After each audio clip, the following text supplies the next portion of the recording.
Yo, sometimes life calls for a change.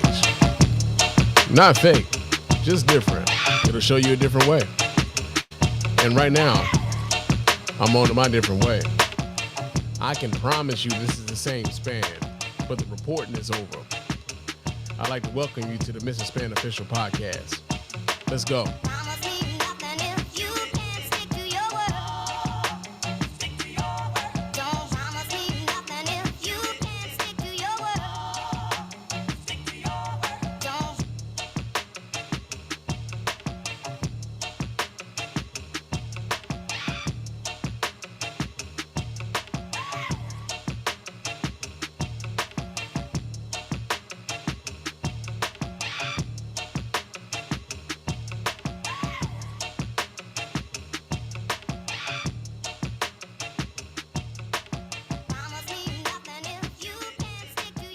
What's going on, everybody? Welcome to the Mr. Spann official podcast. I'm your host, Mr. Spann. This is episode number 48 of the show. And yeah, man, we are right back to it. It's been about a week since the last time I talked to y'all. As a matter, it's been exactly a week since the last time I talked to y'all. And we were going over all of the gaslighting that the media have been doing to us as far as Donald Trump and like after the assassination attempt on Donald Trump and everything else, and how that's been framing how we talk about this political climate that we're in, how we're talking about these situations, particularly right now. And so, yeah, man, we gonna be talking a little bit more about that. We gonna talk a little bit more about that because some shit happened today, man. Some shit happened today. I wanted to talk just mostly about the Republican National Convention and shit because there's some things that happened there too, and we're gonna talk a little bit about those things. But we got breaking news here, y'all.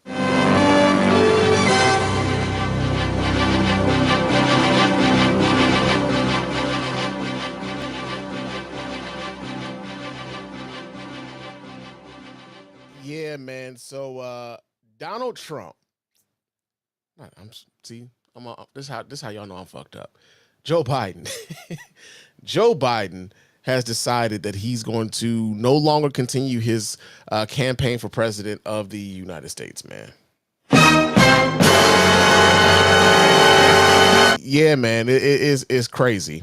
It's crazy. And we're going to talk about that. But of course, before I do, I got to remind you guys how to get in touch with us over here at the Mr. Spann official podcast and let your voice be heard. Go ahead and hit up our hotline at area code 313-288-0485. That's area code 313-288-0485. Leave us those voicemail messages. Those messages will get played here live on the show and responded to in kind. You can also hit me up on Threads and Instagram. My name on both of those platforms is Mr._Spann. So go ahead, follow me there, chop it up with your man Spann throughout the week. Also, I am on Twitter. It's the same thing, Mr._Spann, but I'm barely there. So if you really want to chop it up with me, you got to come over to Threads, man. That's where I'm at.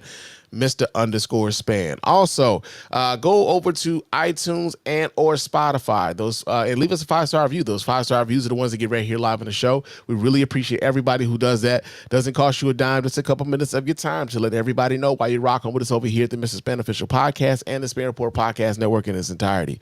And also, when we finally get our website back up, you can go to www.thespannreport.com and get all of your podcast needs met. We're actually trying to make it to where because again, like with social media and everything else, we're trying to actually make it a hub where you can just like, you can just like come over there and talk your shit. Especially if it's something themed around the shows, whether it be my show, whether it be Cook's show, when we bring the sports show back with Beer and Chicken, we've got dedicated spaces over there for folks who are fans of those shows to just go over there and talk about what's going on there, as opposed to being at the behest of Twitter and Instagram and Threads and wherever else, right? So yeah, man, we're really trying to do something different with the website, and I hope you guys take advantage of it when we finally get everything back up with that, right? But yeah, man, we got some comments already here in the chat here. Let me go ahead and pull something up. My man Adam Adam says slow news day. To that I will say, man, nigga, please. Because it ain't nothing slow about what's going on today, man. Nothing slow about what's going on today. Man, Dwayne's in the chat, man. What's going on, brother? How you feeling, man? Hope everything's good with you and your peoples. Everything good with you and your family, man. I hope everything's good with everybody in their family, man. Real talk, but I appreciate you being in here tonight, man. Let's see. Dwayne also says, I wasn't surprised that Biden withdrew from the race, but still disappointed that those corporate Democrats pushed him out. Oh, trust me, man. We gonna talk about it tonight. We damn sure gonna talk about it tonight. And my man GS28 is in the chat room, man. What a day, what a lovely day, man. Listen here, bro. It's a lot going on, and we're gonna cover some of it, right? But when I seen what happened, I was like, I'm damn sure getting on the mic tonight. Like, there's no way in hell I was not gonna get on the mic tonight and talk about this, because I've been of the mindset, especially since the debate last month, that there had just been this concerted effort and the constant drumbeat in the media mostly to get Joe Biden to drop out of the race, right? And part of that comes from, there was this idea that the Democratic Party or those close to Joe Biden or those in the administration were shielding Joe Biden from the public. Like, they were talking about how few interviews he was doing, how few public appearances he was making, and the media themselves felt like they had been somehow betrayed or lied to. So and you saw it in how they covered Joe Biden over the course of the last 3 weeks, right? Like, we had been hearing things about Joe Biden. Like, that was one of the things that, like, the Trump administration had been saying for the longest, was that Joe Biden is too old, right? Like, Joe Biden is, I mean, Trump's been calling Joe Biden Sleepy Joe since before 2020. And Joe Biden was also the person that he was the most afraid to run against, which is why he got impeached for trying to get dirt on Joe Biden, because he knew that Joe Biden was the most effective candidate against him. And so this idea of Joe Biden just being too old for the office, an office that he's already in, an office that he's been operating in the last 3 years, an office where he's gotten the infrastructure bill passed, where he's gotten the CHIPS Act passed, where he's forgiven over, I don't even know exactly how much, it's in the billions of dollars now when it comes to how many student loans he's forgiven. When we think about how much manufacturing has come back to the United States, and like, low key, I know a lot of environmentalists wouldn't necessarily be happy about this, but the United States has been energy independent for quite some time. As a matter of fact, the United States is producing more oil now than it ever has in the history of the motherfucking country, man. What in blue blazes is going on out here? Did this nigga just say blue blazes? It was the blue blazes thing. Because, like, one of the first things that Donald Trump said when he was joking about being a dictator on day one was, I want to drill, baby, drill, and I want to shut down the border. And facts be damned, we're seeing less crossings across the border, and we're producing more oil than we ever have in the history of this nation. But they don't, like, facts don't necessarily, like, really have to be a thing over there, right? So despite all of this, and Joe Biden not only doing more and more public showings, right? Like, he was doing, he did the interview with Lester Holt. He did the right after, what was that? The NATO summit, where he did an hour. He was talking about the foreign policy and things like that. You've never seen Donald Trump be able to stand in front of a group of folks for an hour and really articulate what it means, what the foreign policy shit is for real. You've never been able to see him do that, because he doesn't have the chops to do that. And it's been even when he did that, man, like, I saw how people would just react. Oh my God, he said Vice President Trump instead of Vice President Harris. It's like, okay, the man misspoke. Right? And folks were like, just like losing their shit as if this man wasn't capable of doing the job that he's been doing for the last 3 years. Another thing that I would say is that when we elected Joe Biden back in 2020, we also understood that Joe Biden was an old man then. It wasn't a secret. It wasn't something that, like, oh my God, did you know Joe Biden was in his late 70s? Nobody was saying that shit. We all understood that Joe Biden was an older guy, right? And some folks were like really holding on to this thing, right? Because there was a time where I believe Joe Biden said that he would be a transitional candidate, right?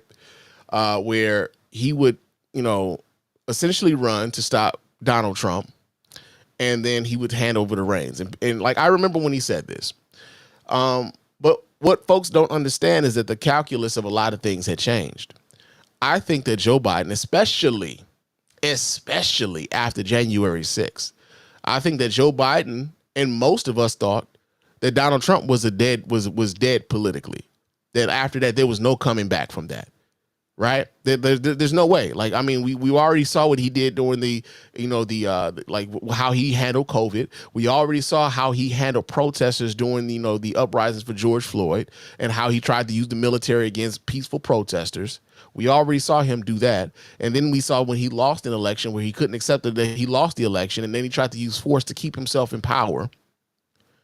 And many Republicans at the time were walking away from Donald Trump, said he's politically dead, including some people like Nikki Haley, who just endorsed this motherfucker this past week at the Republican National Committee, at the convention, right? So the calculus was, hey, like after this, Trump's dead politically, we probably could. We probably could pivot to someone else. But Trump is not dead politically. And even when they did have the primary with all those Republicans who were basically sycophants to Donald Trump to begin with, none of them were really actually forcefully talking against Donald Trump in any real meaningful way outside of Nikki Haley. But even when Nikki Haley, well, I'm sorry, not even just Nikki Haley, but Chris Christie. But again, these are people who were also helpful to Donald Trump getting to where he was in the first fucking place. So nobody believed them. Nobody believed them. Like, yo, bro, I don't believe anything. You gonna need more people, bro. We don't believe you. Right? So you got that going on. So yeah, there's that. But then there's also this idea of being a lame duck. And how effective, I always thought this, I don't know how effective a president could be if the moment he takes the oath of office, people understand he's only going to be here for this amount of time. He's a lame duck.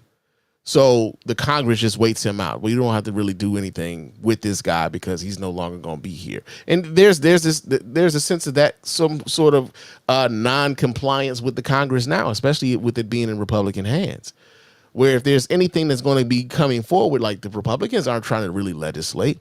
Right now, they're just being obstructionists because they don't want they don't want Joe Biden to have any wins. We saw that with the immigration bill, where Tom Cotton, a conservative senator, was leading that negotiation. And they got pretty much damn near everything they fucking wanted. And they still gutted it because Donald Trump called them senators and said, hey, man, we can't get this guy a win. I need to run on that issue. I need to run on that. So we can't give this guy that win.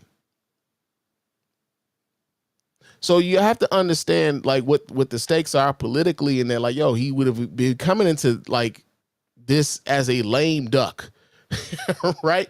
Coming into his presidency as a lame duck. We don't know if he would have been able to get the infrastructure bill passed had he been considered a lame duck from the very beginning. We don't know if he would have been able to get the CHIPS Act passed had he come in as a lame duck.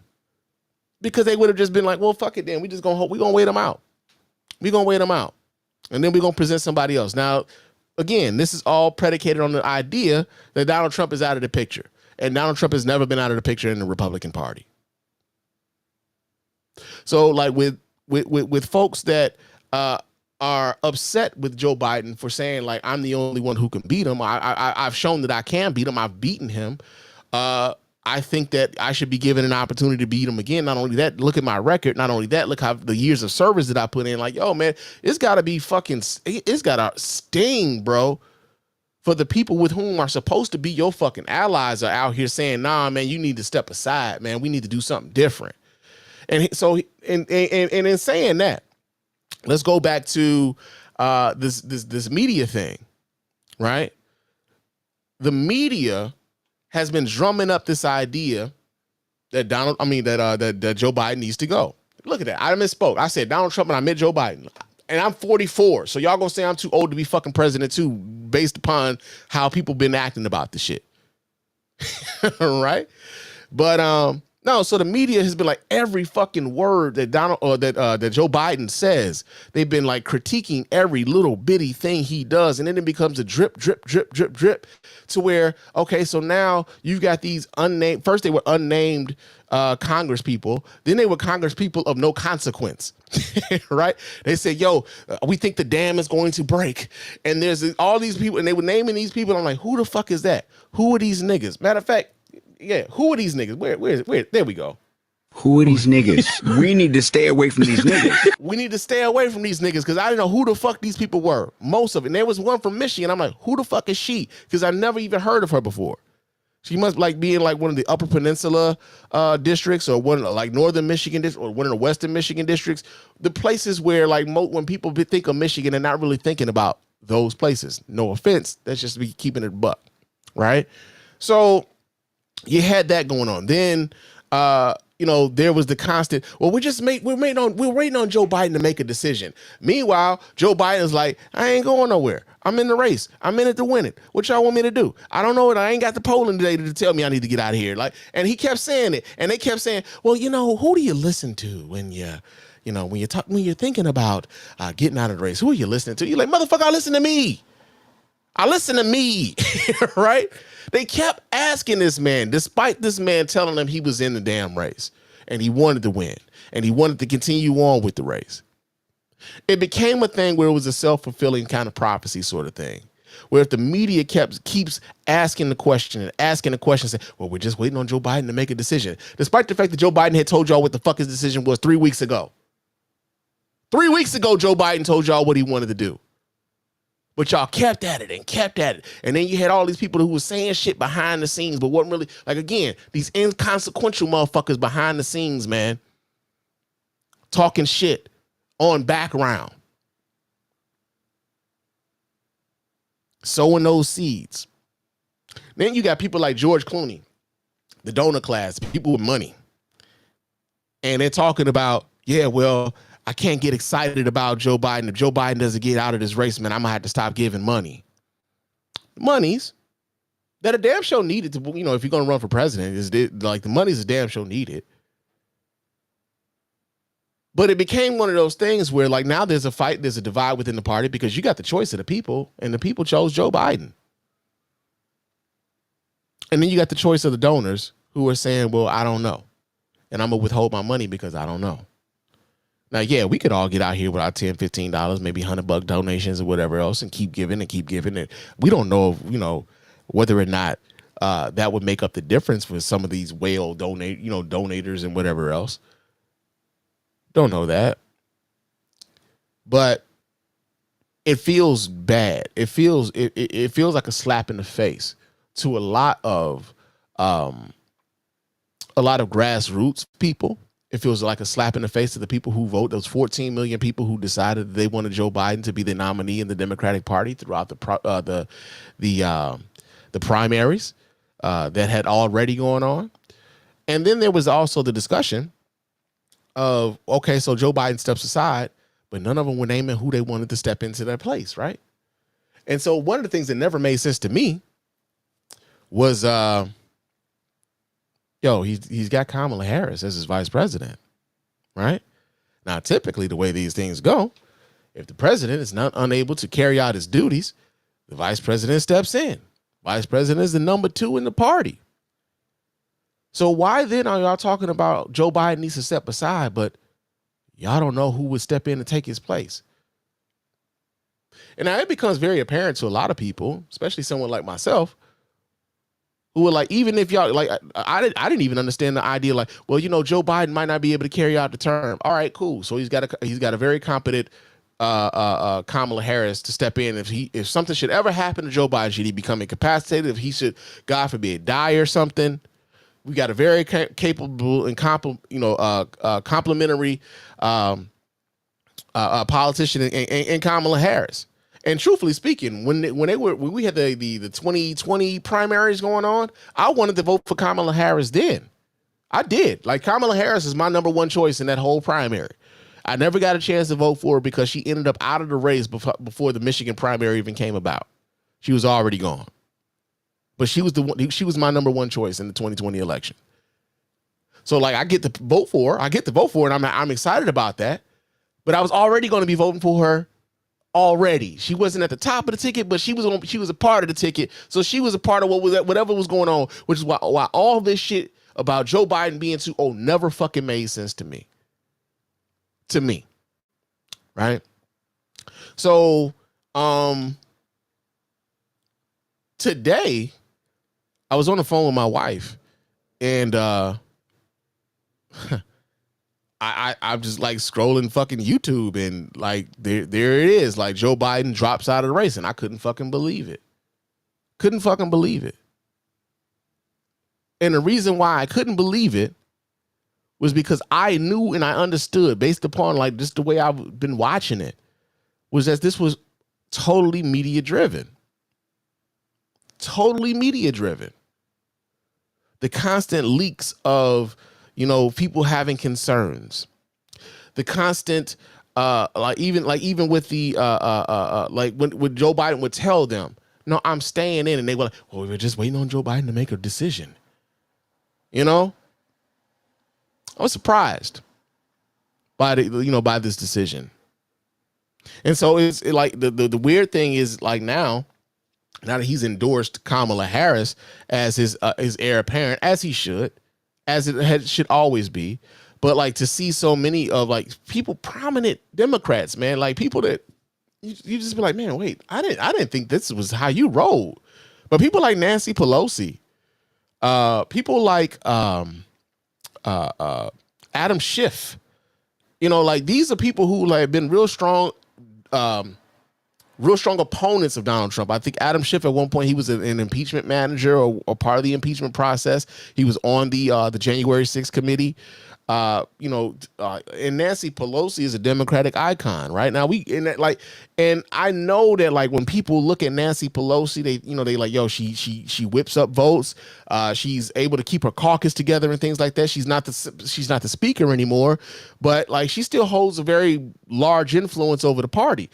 Hakeem Jeffries just the day before was saying how much he was behind Joe Biden. So for like, you go from that swing to Joe Biden's out today. And yeah, man, I shit, man. Makes me sick, motherfucker, how far we done fell. And that's not to suggest that Kamala Harris is a fall, but it like what pisses me off more than anything is that in a time where we understand the existential threat that Donald Trump represents to this nation, and what he, not only just to this nation, but especially to like minority groups, to other disenfranchised groups like the LGBTQ community, like women, we understand what that threat represents. And you would think that if people would coalesce around their leader and galvanize around their leader, if the populace saw the leadership galvanizing around the leader, they wouldn't necessarily have so many second guesses and misgivings about going ahead and voting for for Joe Biden, right? But when the public is seeing, such and such, so many senators, representatives in Congress, the House of Representatives, Congress people saying they think that Joe Biden's a step aside. And then like some of those names becoming a little bit more prominent later on. They weren't the prominent names at first, but some of the more prominent names coming up. And then it's like, well, shit, what they gonna do? Now, the other part about this is the historical aspect of it. Like, we're 3 months away from the damn, 4 months. 4 months, a little less than 4 months away from the actual election. And we are changing candidates a little less than 4 months before the election. Historically, I don't think that's ever happened. Even with the 1968 election, I don't think it was 4 months between them and between then. I know they had the broker convention in '68 that happened in Chicago, and it was a shit show in Chicago, where we ended up with fuck, I'm forgetting his name now. Oh man, I'm forgetting his name now. It wasn't Mondale. Hubert Humphrey. I think it was Humphrey. It might have been Hubert Humphrey. But we ended up with him as the nominee, and Richard Nixon becomes president. And we all know what happened with Richard Nixon. Same thing in 1980 with Jimmy Carter and the contested nomination of him, and then we ended up with Ronald Reagan. Like, this doesn't bode well for us. Now, it's cool to be online and people saying like, I've seen folks getting in line already. The people are excited about Kamala Harris, and I'm like, yeah, y'all damn sure well better be, but it also better result in some actual work. The work that y'all apparently weren't willing to do for Joe Biden. Right? The work y'all weren't willing to do for Joe Biden. Could have put this very same motherfucking energy into Joe Biden, but didn't.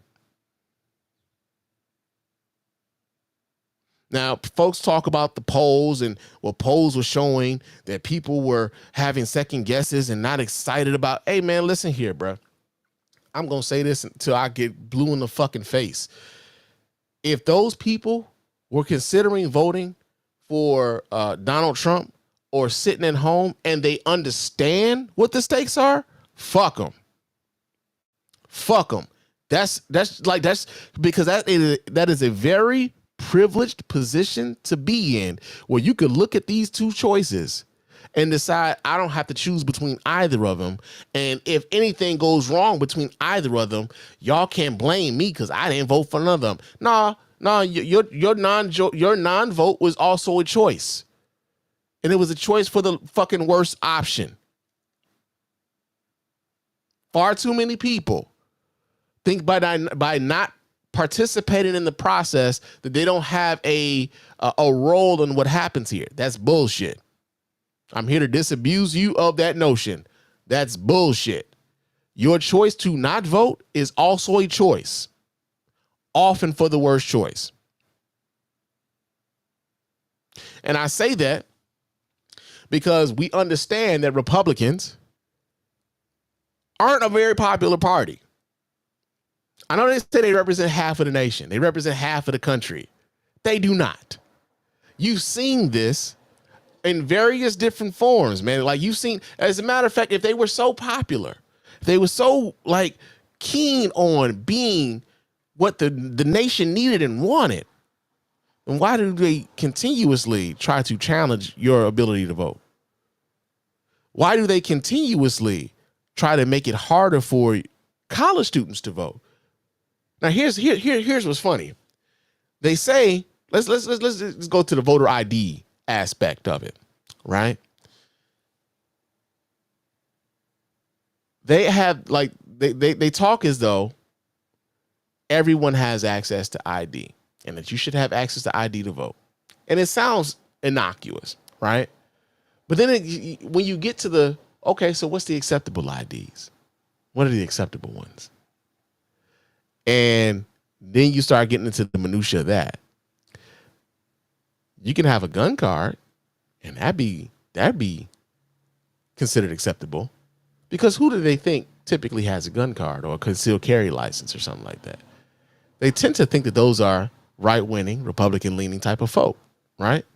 Now, as a card-carrying, concealed carry kind of guy, I'm not right-wing leaning at all, but I do exercise that Second Amendment. But if I were a college student, say for instance in Texas, if I were a college student in Texas and I just wanted to use my student ID as a form of ID in the state, and I'm registered to vote there because I live there most of the time of the year, right? I'm registered to vote there, but I can't use my college ID, which I have to prove I am who I am to say that I go to this school. But I can't use that ID in order to be able to vote. I can't show you that. Right? So it's these games that they play. They try to keep you from being able to vote. Oh, not only that. You think about how Donald Trump tried to erase votes in Michigan, in Atlanta, in Philadelphia, and in Milwaukee. And those are states that he all lost. Wisconsin, Michigan, Pennsylvania, Georgia. He tried to erase black votes out of the black cities that got his ass the fuck up out of the paint. They know they are not a popular party. If it was not for the Electoral College, Republicans wouldn't win the presidency ever. They're just not popular with the people. The last person to win the popular vote for Republicans was George W. Bush back in 2004. That was 20 years ago. Now, the irony of that is that, well, not even so much the irony. I think what ended up happening with that was that there was a contingent of folks who believed that because America was immersed in a war, the war on terror, that it wouldn't be a good look for us to change leaders during the war. Right? So they voted to keep the same dude in office. But keep in mind, this was a guy who was installed by the Supreme Court because they stopped the voting in Florida. Al Gore had won that popular vote. They had recounts in Florida. They stopped the vote. They stopped the recounts in Florida. They stopped counting the votes in Florida. The Supreme Court gave him the win. Even the Secretary of State in the state of Florida was a Republican appointed by George W. Bush's brother. Right? So, like, when Republicans say the shit's rigged, oh, damn show. If y'all want to talk rigged, that's some rigged shit right there. Right? But even then, you know what you did not see? What you did not see is Democrats going up to the Capitol and storming that bitch. Did not happen. Did not happen. So understand that we're in uncharted waters now. And again, as someone who wanted to vote for Kamala Harris in 2020 as at the top of the ticket, okay, so 4 years later I get to do that. But at the same time, I also understand it like, yo, like this is a time now where, hey, Kamala Harris is going to have, we're going to see all of the Democratic people, let's just say that, the people who claim to be our allies, we're going to start seeing how much of them really believe in voting like black women. Because they say this shit online all the time. Vote like black women. Black women always saving America. Listen to black women. Okay.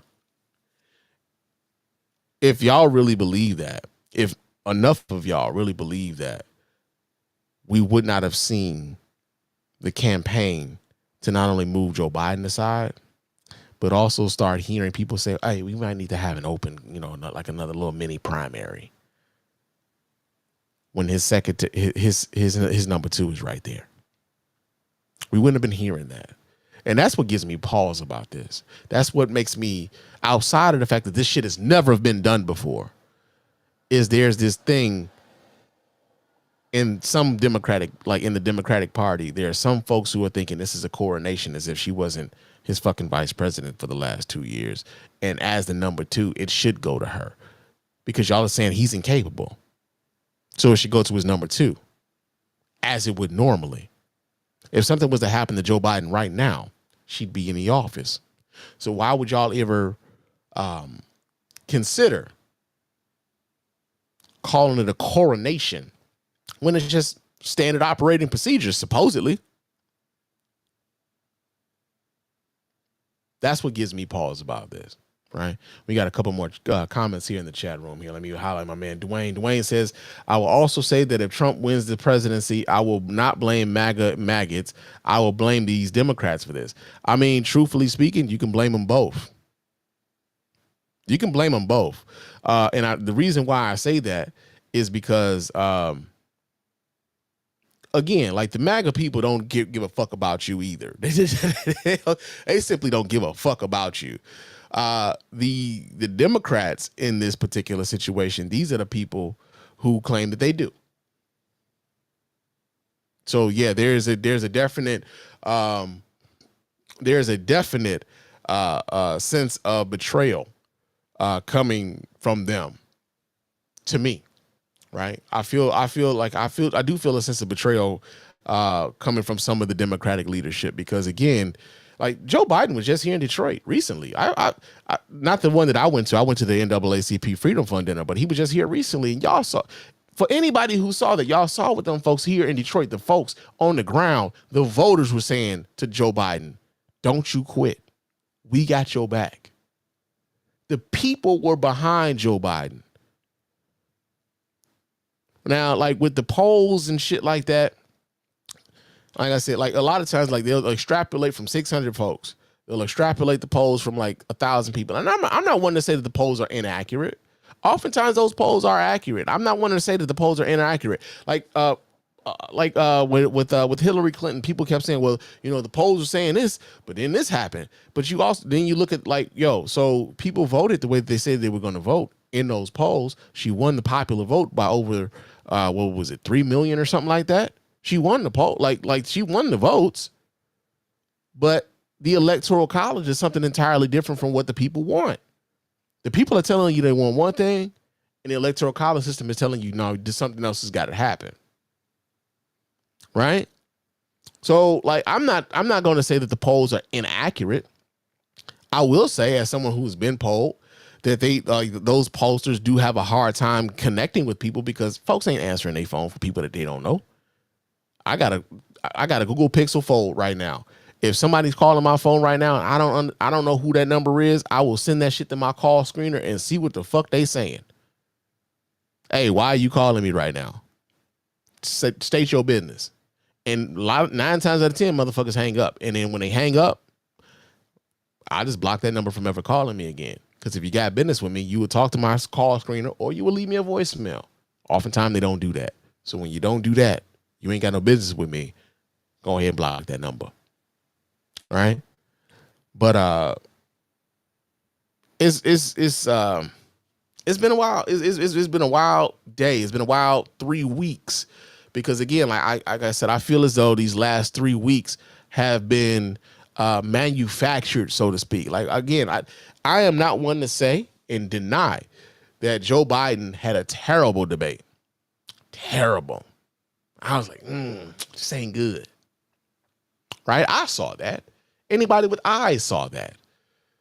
But to suggest that man needed to get the hell up out of the race because of that debate, and to suggest that like this man is incapable of holding on to of operating as president in a job that we've seen the results of his presidency, where there's record unemployment or record low unemployment, so to speak. Where at one point when they had the child tax credit, that they had eradicated child poverty by 50%. Well, we are starting to see more infrastructure projects happen. Like they got the infrastructure project bill passed. Donald Trump was talking about infrastructure week his entire presidency and didn't do a goddamn thing for it. I'm seeing projects happening in and around the Detroit area all because of that. Now, I'm not sure what it is in your area, but I'm seeing it. One of the things I think he should have took from Donald Trump was putting his name on this shit. Because so many folks think that they got those checks on behalf of Donald Trump when really it was on behalf of the federal government, the Congress that was controlled by Democrats. Donald Trump actually held those checks up so he can put his fucking name on them. Right? That's what he should have took from that. But yeah, man, like shit. We're in uncharted waters, man. This has never happened before. And I would hope sincerely that people who were saying that, you know, they were concerned about Joe Biden being too old to hold the office. Okay, so Kamala Harris is about 30 years younger than Joe Biden. Now, okay, so now what? Now what? What's going to be your excuse now? Because that's now taken away from you. Right? So you got that going on. We got some comments here. Let's see. Adam in the chat room, he says the debate and the immediate press spooked the top Democratic brass and they overcompensated. They got too deep, in my opinion. Yeah, they did. They absolutely did. They it became a self-fulfilling prophecy, so to speak, right? Because it's like, okay, Joe Biden had a terrible debate performance. Granted, given, no arguments there. But then comes the cause of, well, is Joe Biden capable of being of prosecuting the case against Donald Trump? It's like, okay, are we forgetting that Donald Trump also had a terrible, like, we forgot completely. Like, it became more so about Joe Biden being old than about all the lies that Donald Trump told in that debate. The press attention about Joe Biden's age just squashed any sort of like real conversation about, this motherfucker Donald Trump didn't actually answer a single fucking question directly. Also, he was lying his ass off the entire time. And so I think to some degree, CNN in particular, Jake Tapper and Dana Bash, I think to some degree, they took offense to the idea because many people were talking about how, they did no fucking fact checking. They let these motherfuckers go out there and just say whatever, no matter what. And they didn't fact check this dude at all. And they were catching heat for it. And they took offense to the fact that people were like, yo, man, why the fuck y'all just let that shit stand like that? Right? So when now they're taking heat, hey, we got to deflect this somewhere, man. We ain't taking heat for this shit. And the things that are funny, though, about the whole thing about Trump being a liar is that everybody knows he's full of shit. My entire life, Donald Trump has been full of shit. My entire life. The man ain't never been honest about nothing. About nothing. My entire fucking life, he's been a lying sack of shit. Right? And so, like, I get people's frustration with the media when it came to that debate, but also, like, yo, man, like, come on, y'all. Like, even now, the idea that Donald Trump is more vigorous than Joe Biden, and Donald Trump is only 3 years younger than Joe Biden. Only 3 years. I think Donald Trump's like 78 years old. So even if he were to win, he would be the oldest president ever elected to the office. The oldest one. So I guess now, with making Kamala the nominee against Donald Trump, that now, they take that off of the table. We'll see how well that works out. But I got a couple things I wanted to show you guys here real quick. So let me do this here because hold on, this isn't it. I want to read the statement from. No, this isn't it. Okay, so here's a statement from Donald Trump on his Live Social, his website Live Social, because there was talk about whether or not he would now debate Kamala Harris, right? Because they had already negotiated 2 debates between Trump and Biden before the election. Now Donald Trump's acting like a scared little bitch, and he's trying to pull out of the debate. So let me pull this up so you guys can watch right along with me here. Hold on just a second while I get my shit together here. All right, let's do this. Boom, boom, boom. All right, here we go. So here's a statement. It says, my debate with crooked Joe Biden, the worst president in the history of the United States. He's always projecting. Was slated to be broadcast on fake news ABC, the home of George Slapadopoulos, sometime in September. Now that Joe has, not surprisingly, has quit the race, I think the debate with whomever the radical left Democrats choose should be held on Fox News rather than the very biased ABC. Thank you. Now, let's keep in mind. You had already negotiated to have the debate aired on ABC. You had already called CNN fake news. You had the debate on CNN. They didn't even fact check you. All Donald Trump is projecting right now is fear. Right? Fear. He doesn't want to go against that woman in a debate. He knows she'll cook his ass. She's a former prosecutor. Y'all saw how she was like really getting into their asses on like those Supreme Court nominees back when she was in the U.S. Senate. She was on the Senate Judiciary Committee. Y'all saw how she was getting in their asses. Not even just them, but like other like government officials within the Trump administration. She was cut, giving them no fucking quarter. They don't want it with Kamala Harris in that way.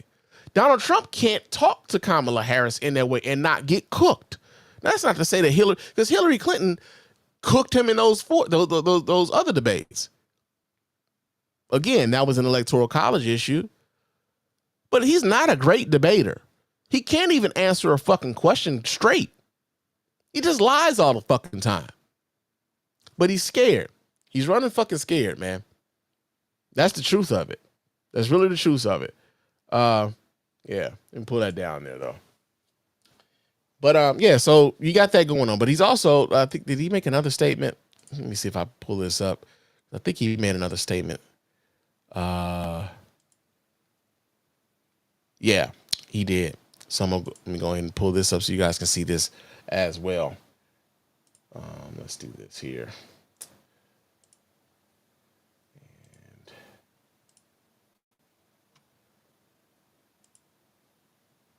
All right, here we go. So we get the statement here. It says, so we are forced to spend time and money on fighting crooked Joe Biden. He posed badly after having a terrible debate and quits the race. Now we have to start all over again. No, you don't. She was already on the ballot, bro. She was already there.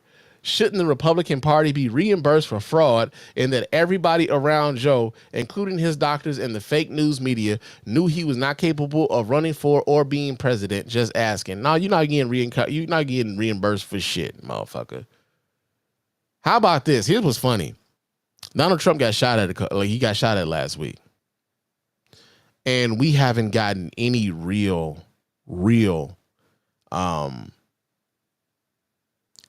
What do you call it? Reporting on. We haven't gotten any real reporting on what actually, like, how severe the shooting was. Because Donald Trump is out here telling motherfuckers he took a bullet. He took a bullet. To many of us, it looks like a graze. I thought he got liquid stitches. I've had real stitches before. I thought he might have got liquid stitches. And then his doctor, the dude that was his doctor while he was president, came out and said that he had he didn't even get any sutures at all. He had no stitches and nothing. So you got grazed, bruh. I mean, lucky for you, but you got grazed, man. And there's this idea of him looking iconic and strong and all this other shit. I would look strong too if I didn't really fucking get shot. He was grazed. He wasn't really fucking shot. So again, the way media has been framing, a lot of this has been frustrating as hell to anybody really, really paying attention. It's been really frustrating to kind of watch how this plays out, man. Let me stop. Let me pull this down and let me do this here. But yeah. So let's see. We got some more comments here. Adam Cook says Trump's mind is scrambled, but Trump is an actor, and all Trump has to do is recycle the old lies, and the press cannot make bank on old lies. Well, here's the thing, though. And this brings me back to what I was talking about last week when I had I played the clip of the dude on the show Flashpoint here in Detroit, where he talked about how the media was addicted to, the spectacle that was Donald Trump, right? What came with Donald Trump, how they could how much money they were getting because how much attention that it was almost like that self-fulfilling thing where they would show Donald Trump at his rallies. Meanwhile, other people would have to pay for commercials in order to get the same level of screen time, right? And you go back and you look at what happened in the 2016 race, how much free advertising that Donald Trump was able to get because these cable news networks were carrying his rallies live. Anytime he went live, they were going straight to Donald Trump. Think about Morning Joe on MSNBC. He would call in the Morning Joe. He would call in the Fox and Friends. So he was getting all of this free airtime that he didn't have to pay for. And to some degree, especially considering who's running some of these media outlets now, and the attitude around what the news media is supposed to be. Before, Years ago, man, the news media was always a loss leader when it came to revenue.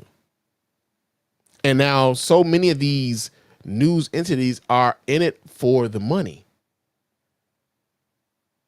That's why you get so much clickbait. That's why you get so many clickbaity titles. That's why everything is breaking news. That's why everything is a bombshell report. Think about how they try to reel you in. And there's a lot of people in independent media, they do the same shit in order to get you to click on the video. Bombshell report. Breaking news. The shit is like everything was breaking. It's been like I said last weekend, man. If you when it came to Donald Trump being shot at, everything it was breaking, and they didn't have anything to break. They had nothing new to tell us. But it was constant breaking. They even went into Monday, MSNBC Monday did not even air Morning Joe because they were in breaking news mode for the Trump assassination attempt that happened on Saturday. 2 days later, you're not even showing your regular morning programming because breaking news, despite you didn't have a new thing to fucking tell us. Not a one. So it's like, again, with Joe Biden coming out, man, like I said, to me personally, it feels as though this was a media-driven crisis. That when you go down to the average voter, the average Democratic voter, when you break it down to the brass tacks of it, those folks were behind Joe Biden. And they were willing to fight for Joe Biden. Unfortunately, with not only just the media, but some of the Democratic Democratic leadership and the donors, it became one of those things where it became a self-fulfilling prophecy. Does Joe Biden's poll numbers start diving if donors are telling people publicly that they're not giving any money? Does Joe Biden's numbers start getting lower if Democratic leaders like Nancy Pelosi, like Adam Schiff, don't come out and not say, "Hey, we're supporting our candidate"? Does it happen? It's like a feedback loop.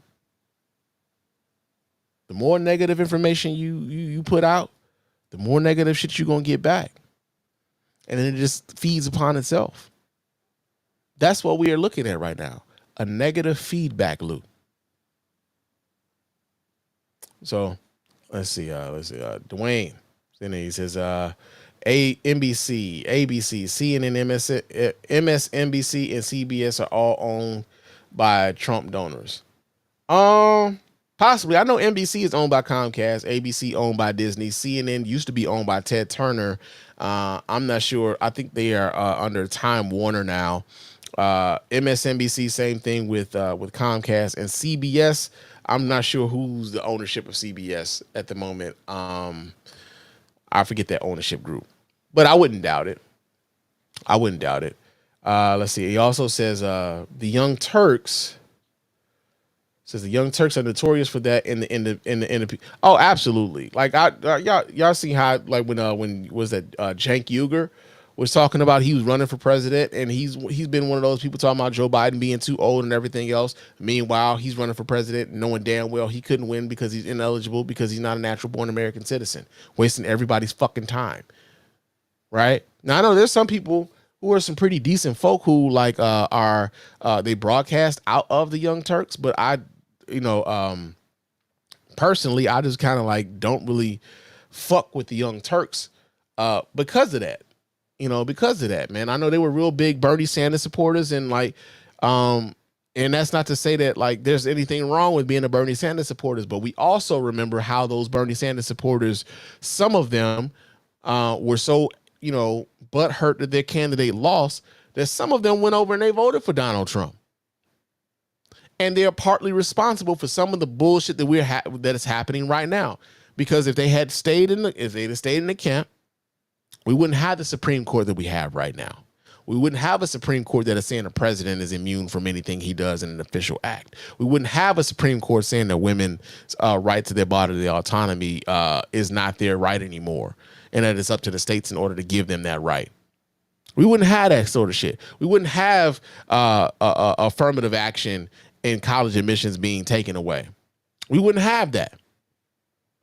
So the Young Turks, although I'm sure they wouldn't take responsibility for it, they're very much responsible for some of the shit that's happened, because some of the rhetoric that they put out has kind of contributed to the idea that, well, we could, even somebody like Mark Lamont Hill, with his, he's a Green Party guy, and I guess like he's still true to it. Some of these other motherfuckers don't even act like they true to it.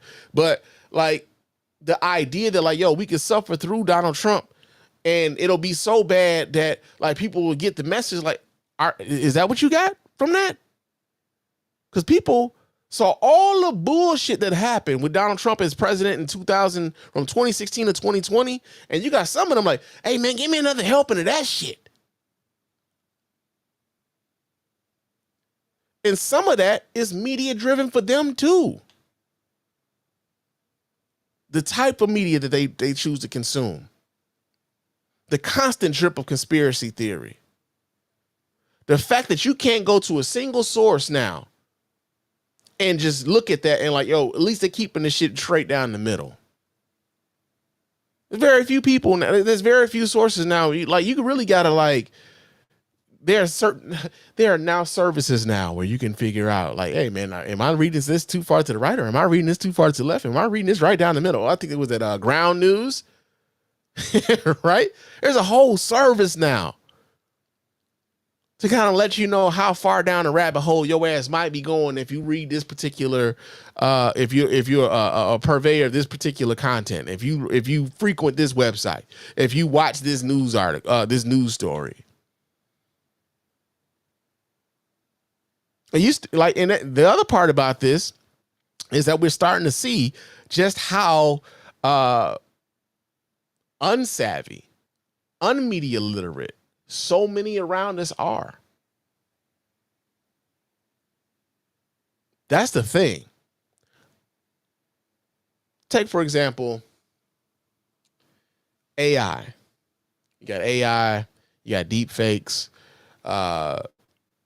One of the things I thought was very interesting is that like Donald Trump has like, and people around Donald Trump having coming up with AI images of Donald Trump around black people, as if Donald Trump is really going to the hood and sitting on porches filled with niggas and like being comfortable in that environment. Donald Trump was just here in Detroit not too long ago with a church in the hood, and he filled that church with white people.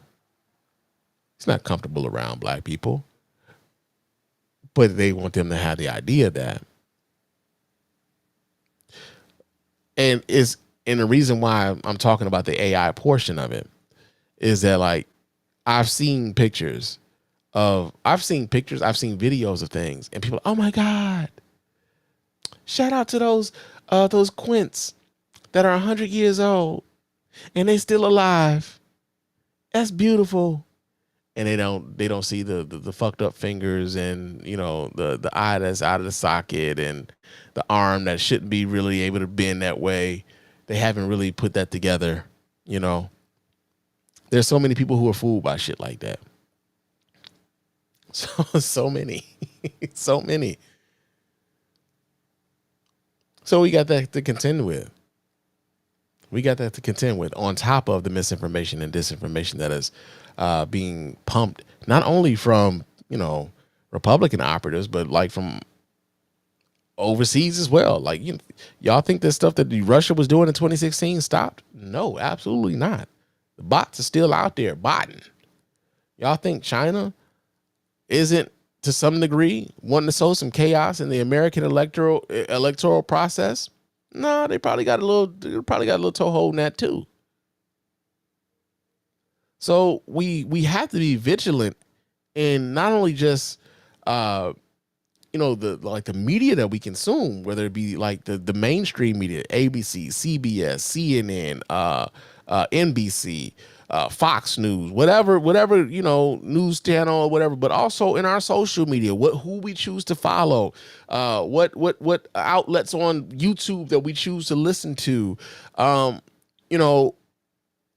how much of it is driven by how much money they can make off of the clicks, and how much of it is driven on like, this is just what the fuck these people really think, and this is the information that they have, and they're giving it to me with no fucking chaser.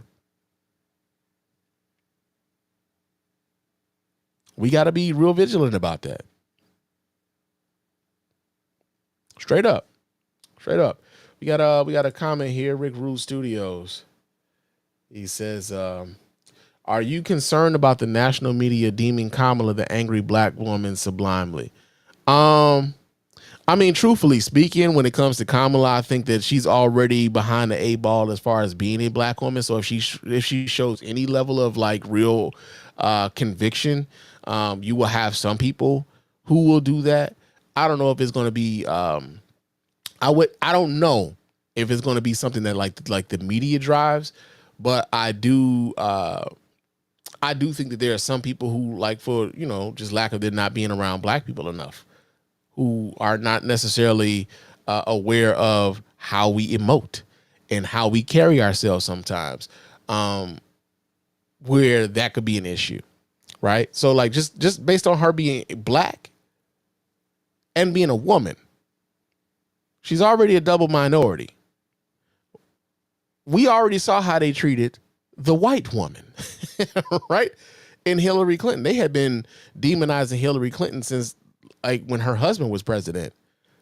So like there was a years long effort to demonize who Hillary Clinton was. They didn't think that she was sufficiently submissive enough as a first lady when she was when Bill Clinton was president.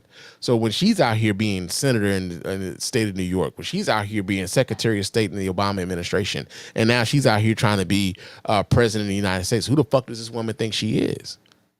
So Kamala Harris is going to have some issues just based on the fact that she's a woman, but also because she's a black woman. So, I think it's incumbent upon us, especially those of us with platforms and with voices, to push back on that. It's incumbent upon us to push back on that. We got another comment here. Adam, he's got something to say. What you got? See, honestly, I'm surprised that we have not seen more deepfake junk already in this election cycle, probably imminent. Yeah. I think it's going to be. I think we'll see a little bit more of it as we get closer to the real election. And the reason why I say that is because Donald Trump and his campaign weren't campaigning against Kamala. They got to find a whole different way to fight now, because they can't use the Joe Biden is old anymore, because Kamala Harris isn't as old as Joe Biden is. So now they got to figure out, and they got to turbocharge how they disseminate these messages. And one of the ways to do that is to get on there and make a deep fake. It doesn't cost you a whole lot of money. You really ain't got to pay nobody really to do it. And to some of the people who are not media and internet savvy, they will believe it. So I wouldn't be surprised if I saw more of it the closer we get to the general election. Dwayne says, Ice Cube is out here convincing black men to hold their votes. Meanwhile, he's cozying up to Tucker Carlson, Steve Bannon, RFK Jr., and the Qatari government. Yeah, man, fuck Ice Cube. I told y'all I've been off Ice Cube for a little while now. Ice Cube been out here playing them away games. So fuck Ice Cube. Like, straight up. I ain't been listening to Ice Cube on anything politically for a long time now. Ice Cube is for Ice Cube.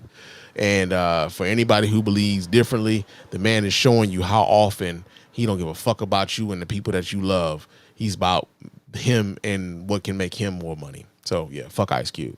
Been off of that. Yeah, let's see. I got some more stuff here though. Yeah. So another thing I kind of wanted to talk about. Speaking about black men and how they deal with speaking about black men and how they've been dealing with Donald Trump and the Trump administration.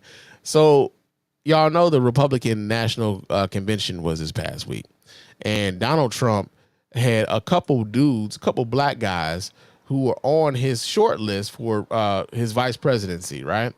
And one of those dudes was Tim Scott. Tim Scott was one of the choices.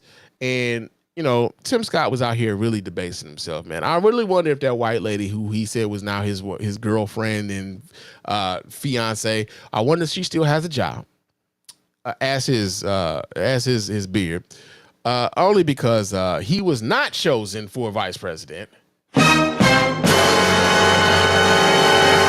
But here's Tim Scott, like really like laying it on thick with Donald Trump as he tried to get that vice presidential nod. Check this out. And then we do go to South Carolina, where we've done really well, where I've done well. We have a great governor and lieutenant governor and great everything, because almost every one of them have endorsed me. 2 great senators, which is hard. I mean, did you ever think that she actually appointed you, Tim? And think of it, appointed, and you're the senator of his state, and she endorsed me. You must really hate her. No, it's a shame. It's a shame. Uh-oh. Now, here's what's funny about that. In that very moment, Donald Trump is telling everybody just how spineless this motherfucker is, right? The reason your ass is even in the Senate is because of Nikki Haley. And here you are, like stabbing Nikki Haley in the back on behalf of me. On behalf of me. You must really hate her. Like he's calling him a spineless son of a bitch to his face. It's awkward as hell, man. It's awkward as hell. Uh-oh.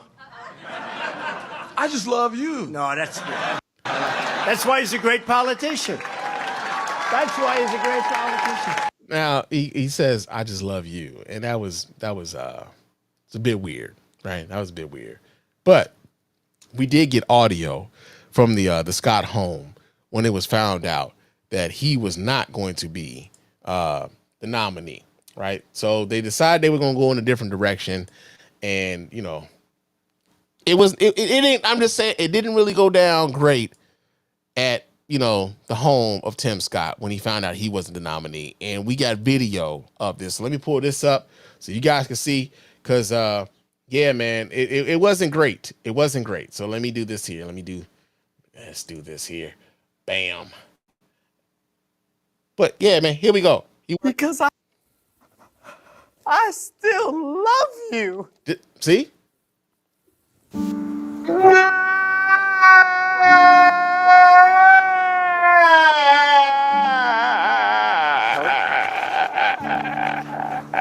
That's Tim Scott, man, when he got the word.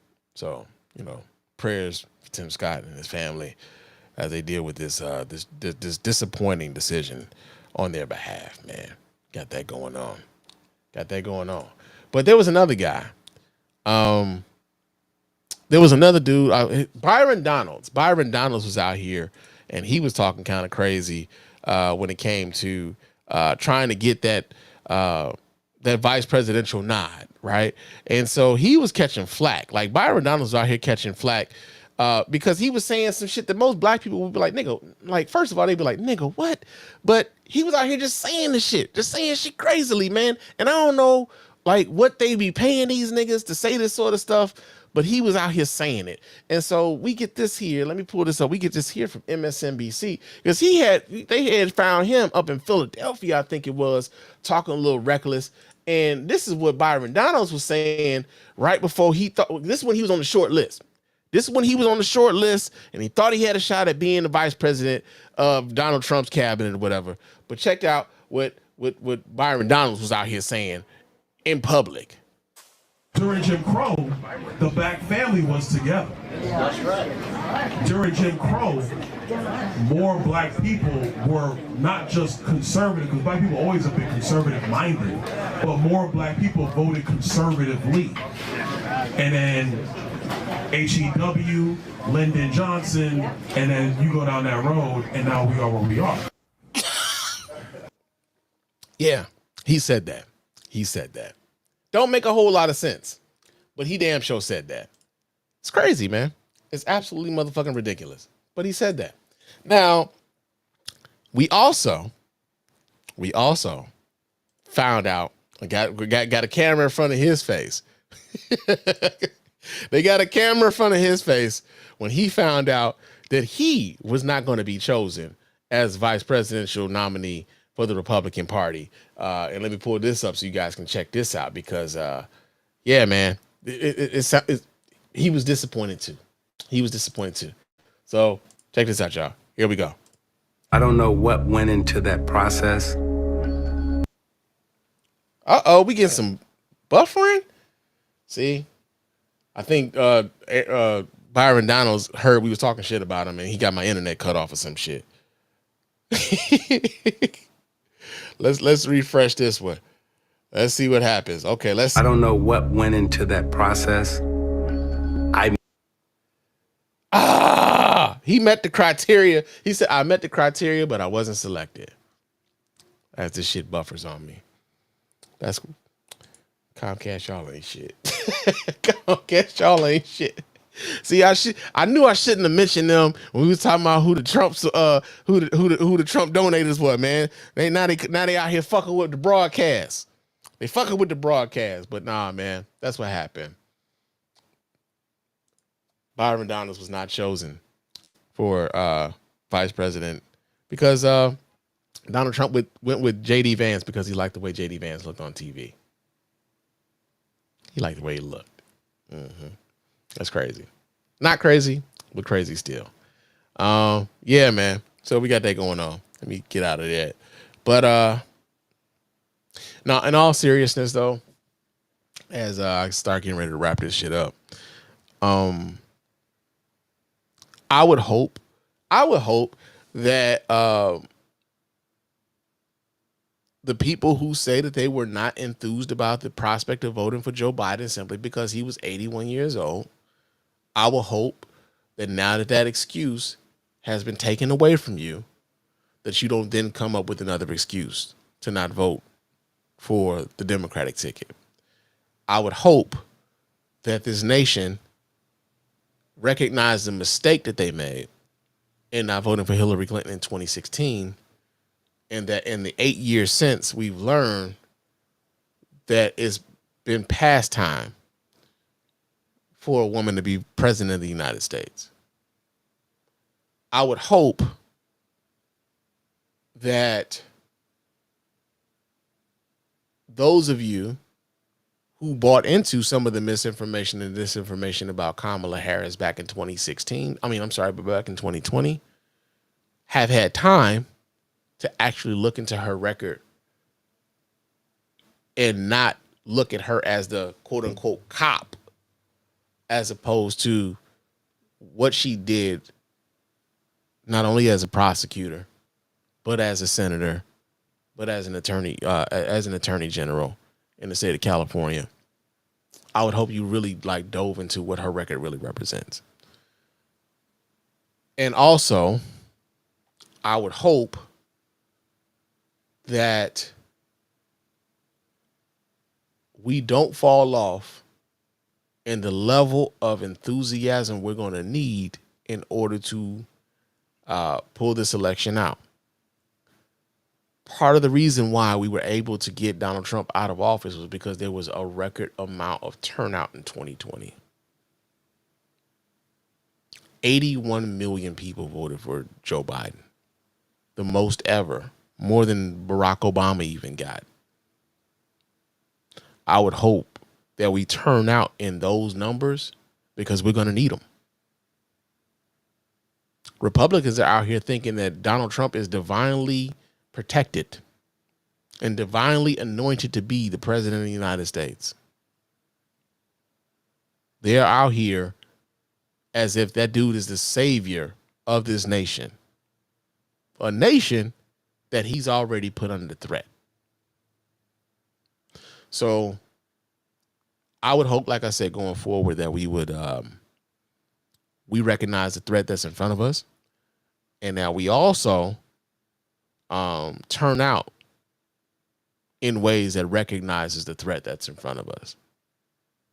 Because this is it. I think we on the series finale of this shit here, man. This is how people was talking about motherfucking Game of Thrones and Daenerys and how it turned the shit towards the end. Yo, man, I feel like, if this is the season finale of Game of Thrones, and you had like an alternative ending, well, damn it, we need to come up with the alternative ending. Threw that shit in there right now and vote for Kamala Harris. Kamala Harris 2024, goddamn it. Real talk. Real talk. But yo, man, I'm about to get on up out of here, man. I've been talking for a little bit. But before we get out of here, I do have to remind you guys how to get in touch with us over here at the Mr. Spann Official Podcast and let your voice be heard.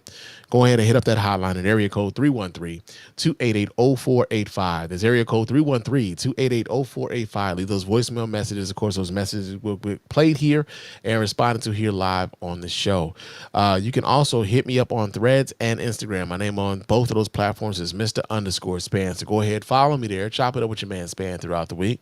Also, leave us a 5-star review on iTunes and or Spotify. Those 5-star reviews are the ones that get read here live on the show. We really appreciate everybody who does that. Doesn't cost you a dime, just a couple minutes of your time to let everybody know why you're rocking with us over here at the Mr. Spann Official Podcast. Also, if you're watching us via YouTube, man, go ahead and subscribe to the YouTube channel, the Spann Report Podcast Network, and leave us a thumbs up on the videos. Comment on the videos on YouTube, man. We will read those comments here on the show, man. We really appreciate everybody who contributes to the conversation, and we appreciate everybody who does it, man. Real talk. Also, go to our website when we get that boy back up and running, because I'm still working on it. But www.thespannreport.com. You will be able to go there, watch replays of the show, vote in polls. We're setting it up to where like you can just have like groups and have chats and the whole thing where like associated with the shows, man. So again, we're really not trying to be so much tied into what's going on with Facebook, because you're at the mercy of Facebook, with Twitter, because you're at the mercy of Twitter, Instagram and Threads, you're at the mercy of them folks. So like if we can have our own space, we really would like to have our own space. So where we're not, should a nigga get a strike on something like that and they suspend me for whatever the fuck reason because I'm telling the truth about something that they get a nigga out the paint, right? So we really want to have our own spaces now, and like in a time like now, man, we really gonna need our own spaces, man. Real talk. But I am about to get on up out of here. I appreciate everybody in the chat room, and I appreciate everybody who's gonna be listening to this show later. But I will talk to you guys again soon. Until next time, fam. Peace.